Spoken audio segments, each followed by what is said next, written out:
ഈ പരിപ്പ് കൊണ്ട് നമുക്കിന്ന് മുരിങ്ങയിലയും വെള്ളരിക്കയും ചേർത്ത് ഒരു ഒഴിച്ചുകറി ഉണ്ടാക്കാം. ഒരു 3/4 കപ്പ് പരിപ്പുണ്ട്. അത് കുറച്ച് കഴുകി കുറച്ച് വെള്ളം ഒഴിച്ച് കുക്കറിലാക്കി വേഗം വെച്ചു. നമുക്കിനി ഈ വെള്ളരിക്ക, ഒരു ചെറിയ വെള്ളരിക്കായ ഉണ്ടോ, അത്ര ഒരു കൈ പിടിക്കാനുള്ളൂ. ഈ വെള്ളരിക്കയുടെ പകുതിയും കൂടെ നമുക്ക് പരിപ്പിനകത്തേക്ക് ചേർക്കാം. കൂട്ടത്തിൽ ഞാൻ കുറച്ച് മുരിങ്ങയില എടുത്ത് വെച്ചിട്ടുണ്ട്, അതും ചേർക്കാം. പരിപ്പ് വെന്ത് വന്നിട്ടുണ്ട്. ഇനി നമുക്കല്പം ഉപ്പിട്ട് കൊടുക്കാം. അതുപോലെ ഞാനൊരു സവോള അരിഞ്ഞിട്ടുണ്ട്, അതിൻ്റെ പകുതി ഇതിനകത്ത് ഇട്ട് കൊടുക്കാം നമുക്ക്. ബാക്കി പകുതി കടുക് പൊട്ടിക്കുമ്പോൾ എണ്ണയ്ക്കകത്തിടാം. പിന്നെ അരിഞ്ഞു വെച്ചിരിക്കുന്ന വെള്ളരിക്ക. ഇനി ഇത് നമുക്ക് അടച്ച് വേവിക്കാം. ചീനച്ചട്ടി അടുപ്പത്ത് വെച്ച് വെള്ളം വറ്റി നമുക്കല്പം എണ്ണ ഒഴിച്ച് കൊടുക്കാം.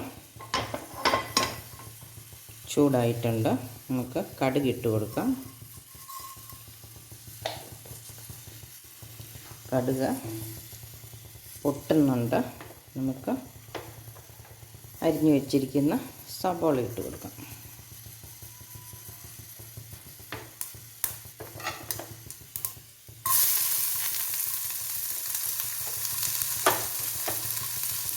പരിപ്പല്ലേ, അതുകൊണ്ട് ഞാൻ ഒരു സവോള ഒരു വെളുത്തുള്ളിയും കൂടെ കീറിയിട്ടിട്ടുണ്ടായിരുന്നു കേട്ടോ. ഇനി അല്പം കറിവേപ്പില ഇട്ട് കൊടുക്കാം.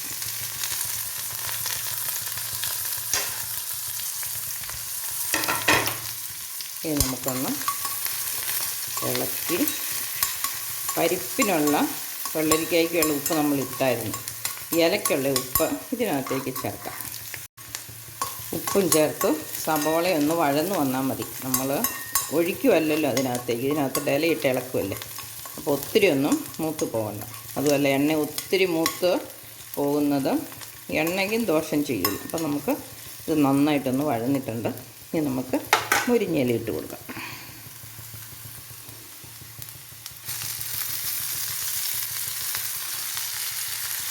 ഇത് നിങ്ങൾക്ക് എണ്ണയ്ക്ക് പകരം നെയ്യ് ഇഷ്ടമുള്ളവർക്ക് നെയ്യ് ഒഴിക്കാം കേട്ടോ.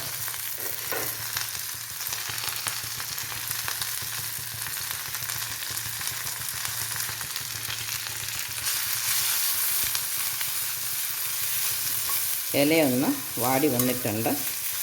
ഇനി നമുക്ക് തീ കുറച്ച് വെച്ചിട്ട് അരപ്പ് ചേർക്കാം. തേങ്ങ, ഉള്ളി, മുളക്, മഞ്ഞൾ, ഇത്ര മാത്രമേ അരച്ചിട്ടുള്ളൂ. അതും കൂടി ഇതിനകത്തേക്ക് മൂപ്പിച്ചിട്ട് നമുക്ക് കറിക്കകത്തേക്ക് ഒഴിക്കാം. നല്ല ചൂടുള്ള ചട്ടിയാണ്, അതുകൊണ്ട് തീ ഒന്ന് കെടുത്തി വെച്ചിട്ട് മുളക് ചേർക്കാം. തേങ്ങ, ഉള്ളി, മുളക്, മഞ്ഞൾ ഇത്ര അരച്ചത് ഇത് നമുക്ക് ഇലക്കകത്തോട്ട് ചേർത്ത് കൊടുക്കാം. അതൊരല്പം ഇളവൻ തേങ്ങയായിരുന്നു, അതുകൊണ്ടാണ് പോരാൻ ഇത്തിരി ബുദ്ധിമുട്ട്. നമുക്കൊന്ന് വടിച്ച് ഇതിനകത്തോട്ട് ചേർത്ത് ഒന്ന് തീയും കത്തിച്ച് കൊടുക്കാം. മൊത്തം അരപ്പും ചേർത്തിട്ടുണ്ട്. ഇനി തീ കത്തിച്ച് കൊടുക്കാം.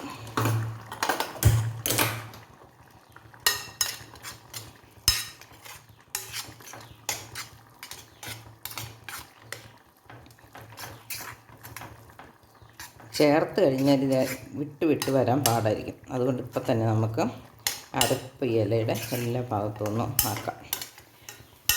മുരിങ്ങയില ഇടുന്നില്ലെങ്കിൽ നമുക്ക് മുരിങ്ങയില ഇടാതെ നമുക്ക് പരിപ്പും വെള്ളരിക്കയും കൂടെ വെക്കാം. അങ്ങനെയാണെങ്കിൽ വെള്ളരിക്കകത്തോട്ട് ഈ അരപ്പ് ചേർത്തിട്ട് ഒരല്പം കടുക് താളിക്കേണ്ട ആവശ്യമുള്ളൂ.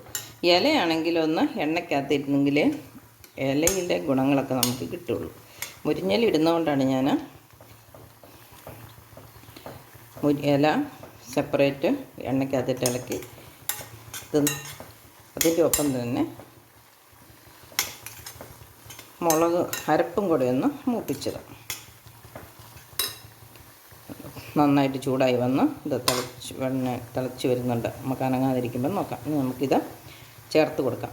വലിയ പാത്രമായിരുന്നെങ്കിൽ ഇതിനകത്തേക്ക് ഒഴിച്ചാൽ മതിയായിരുന്നു. ഇതിപ്പോൾ നമുക്ക് ഇവിടെ നമ്മുടെ വെള്ളരിക്കയും പരിപ്പും കൂടെ ഇവിടെ ഇരുന്ന് തിളയ്ക്കുന്നുണ്ട്. അതിലേക്ക് ചേർത്ത് കൊടുക്കാം. അതിലേക്ക് ചേർത്തിട്ടുണ്ട്. നന്നായിട്ടൊന്ന് ഇളക്കി യോജിപ്പിച്ചാൽ മതി.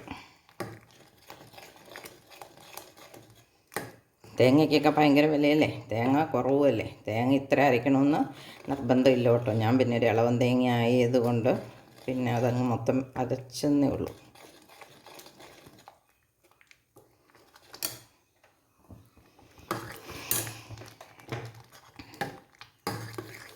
അപ്പം നമ്മുടെ വെള്ളരിക്ക പരിപ്പ് മുരിഞ്ഞ ഇലക്കറി റെഡിയായി. അപ്പോൾ ആറ് ടേസ്റ്റാണ് കേട്ടോ. നിങ്ങൾ എല്ലാവരും ഒന്ന് ട്രൈ ചെയ്ത് നോക്കണം. ഇത് മുളക് അല്ല, കടുക് പൊട്ടിക്കുന്നത് നെയ്ക്കകത്ത് മുളക് പൊട്ടിക്കുവാണെങ്കിലും നെയ്ക്കകത്ത് കടുക് പൊട്ടിക്കുവാണെങ്കിൽ ഒന്നുകൂടെ നല്ലതാണ്.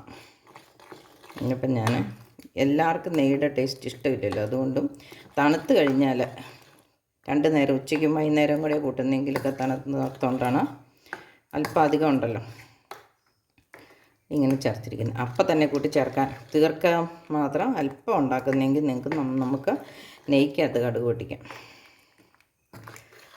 പിന്നെ ഒന്ന് ഉപ്പ് നോക്കാം. ഉപ്പുണ്ട്. വെള്ളരിക്കകത്തും ചേർത്തായിരുന്നു, മുരിങ്ങയിലക്കകത്തും ചേർത്തല്ല, പാകത്തിനുണ്ട്. ഇനി നമുക്ക് സ്റ്റൗ ഓഫാക്കാം. അപ്പോൾ എൻ്റെ കറി ഇഷ്ടപ്പെട്ടെങ്കിൽ ഇതുപോലെ വെള്ളരിക്കയും മുരിങ്ങയിലയും പരിപ്പും ഇട്ട് ഒന്ന് കറി വെച്ച് നോക്കണം കേട്ടോ. മുരിങ്ങയിലയും വെള്ളരിക്കയും പരിപ്പിട്ട്. അപ്പോൾ എല്ലാവർക്കും മറ്റൊരു വീഡിയോ ആയിട്ട് വരുന്നത് വരെ നന്ദി, നമസ്കാരം. വൈകുന്നേരം 5 മണിക്കാണ് എല്ലാ ദിവസവും എൻ്റെ വീഡിയോ വരുന്നത്. കാണണം, ചാനൽ സബ്സ്ക്രൈബ് ചെയ്യണം, പ്രോത്സാഹിപ്പിക്കണം. അപ്പോൾ അതുവരെ ബായ്.